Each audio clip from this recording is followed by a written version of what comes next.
Which game are you the most worried about for the Cowboys these next 4 weeks? At Minnesota, Denver at home, Atlanta at home, or at Kansas City? Oh, Kansas City. Oh, I guess we're doing the they're not good thing. I don't know. It just doesn't feel right. It's not right. I can't get there yet. I need one more week. I need Kansas City to be 2 games below 500, and then I'll say they're awful. I just can't do it. I've looked dumb enough times. I'm just going to keep waiting. So I'll look dumb because they're awful, and I won't admit that. I'm just going to stay. Yeah, I think the trouble is a good defense on the road. I think that's what we're going to find about these Cowboys.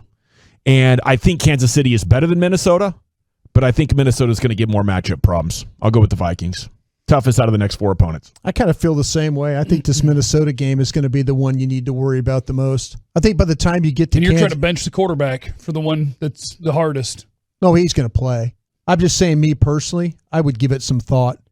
If in fact that he's not completely, if he's like 85% or something like that, and there's maybe some compromise to his mobility because of the calf, and we're running away from guys trying to sack him and stuff like that, I'd kind of be a little bit worried about that. Just too many ifs for me. Yeah. Football it up. Go get it. Yep, football it up. So if he gets hurt in this game because of the calf, I'm going to ask you, does your tune change? Like, do you admitted you're just wrong a lot? Oh, I'll always admit I'm wrong a lot. No, I do too. But just in the case of things like this, all we know is what they tell us, and they say he's good and he's going to play. So it's like, go get him. Okay. I just like I'd say. I mean, I think that to me, if there's a chance to maybe get it better one more week with one, I'm going to have a big talk with my trainers about it. Like, what are we risking here? Yeah, I would too, especially with the way you have a commanding lead in this division. It's just weird that they could say, oh, yeah, he'd have been out for this game, but he's totally fine for the next week. I think they're kind of maybe talking a little bit out of – but they know Dak's tough and he's going to play. I think it's just a matter of how well does he play. And if it's aggravated at all, then you're looking at a different situation. Oh, no, yeah. It's good. The good news is Cam Newton's still available, right? Yeah, he's going to play. I mean, that's what Dak Prescott does. He does. Okay, guys, Cowboys offensively will be better with Lyle Collins back in the lineup. Oh, yeah. The Cowboys offensively will be even better. I'm sorry, is how I should have said that. Even better with Lyle Collins back in the lineup. Oh, yeah, 100%. It frees up a lot of the stuff that you'd be doing to help out Terrence Steele. They've been running the ball well, but now you have another big, athletic, strong guy out there on the edge that does not need any help setting that bad boy. So, yeah, it might not be crazy. It might not be world beaters, especially against Minnesota. But for the balance of it, I think they will be the more efficient football team with Lyle Collins out there instead of Steele.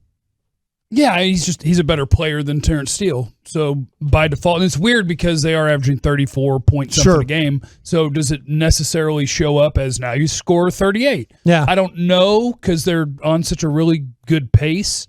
But yes, you're better with a better right tackle. You're better with Michael Gallup coming back. I think you're better with better players.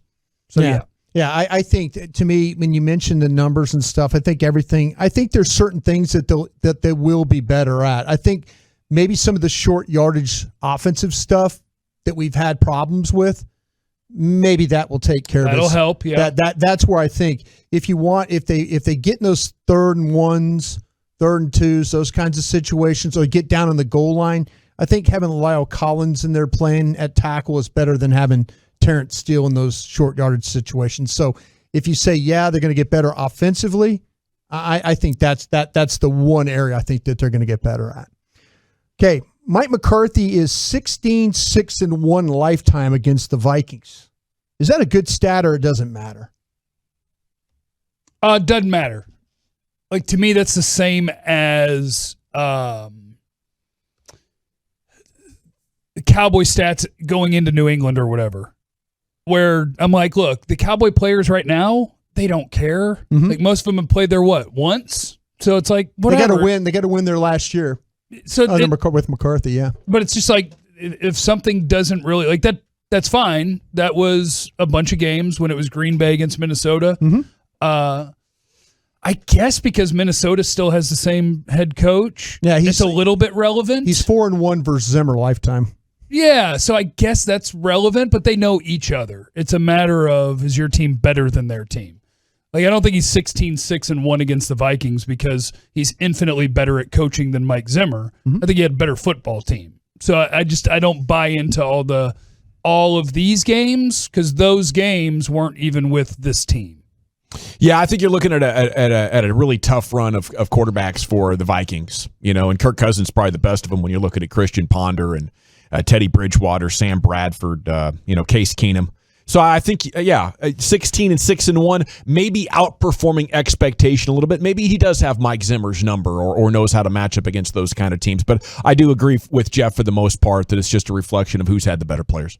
Yeah, I think a lot of it has to do. I think the number is pretty impressive, though, the fact that he has, I think he has even more of a dominance over the Bears. Matter of fact, there was times when Mike would not lose to the Bears. So maybe it's one of those things that doesn't matter. But when I saw the number, I was kind of like, well, maybe he does know something about playing at the old Metrodome or at the new stadium or something like that, So, and the fact that he has a winning record against Mike Zimmer, maybe that's more on Mike Zimmer kind of thinking like, I better do something different here with this guy. The times I think it matters is when you get into a situation where like group or mass psychology matters, and one side just feels extra confident or one side feels defeated.